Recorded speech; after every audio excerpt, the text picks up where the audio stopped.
For example 5, we're asked to solve the equation, then if necessary, round to the nearest thousandth. One thing that I'm noticing here is that we have a natural log on the left side and then nothing else on the right side. So we're going to need to isolate that natural log. To do that, we could divide each side by 3 first. You could have also pulled this up here, but then you're going to have to take x plus 5, multiply it by itself 3 times, and that's just probably going to be a big mess.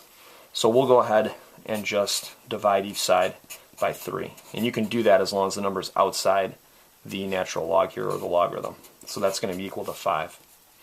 Remember that this is a logarithm with base e of x plus 5, and so we can change this into an exponential. So e to the 5th is equal to x plus 5. Subtracting 5 from each side, we find x to be e to the 5th and then minus 5. I can't do that one in my head. It's pretty tough. But what we can do is we can use our calculator to help us out. So if you do second, then the division sign, that's the little letter e there. It's right below the blue pi, or the caret sign. We need to raise that to the 5th power, then subtract 5. So you've got e to the 5th power. E, we're going to use whatever the value that the calculator has stored, and subtract 5, and we should get our answer. We need to round to the nearest thousandth.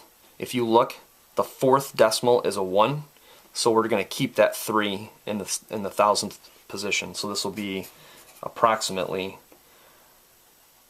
143.413. This number also does make sense up here.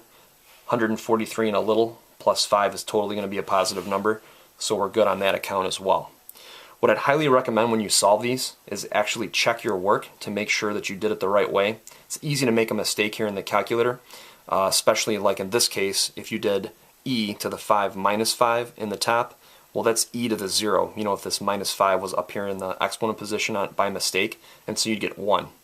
That won't work for this one. So to check to make sure that it works, we can just do 3 natural log. We want the answer to go here, so we can just hit second, and then the negative symbol is the ANS symbol, or the answer, the previous answer. So if you have this in your previous line, just do your second little negative sign there, and that'll get you to the answer position, plus 5, and we're going to hit enter. You can see that if we use 143.413, etc., etc., on the left-hand side, this whole left-hand side evaluates to 15, so we get 15 is equal to 15. It's really all you're doing when you're trying to solve an equation is you're trying to find the value or values that make the original equation true.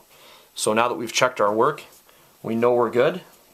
If you're asked to write the exact value, you could have written this one here. There's really nothing else you could do for x. The exact value is e to the 5th minus 5.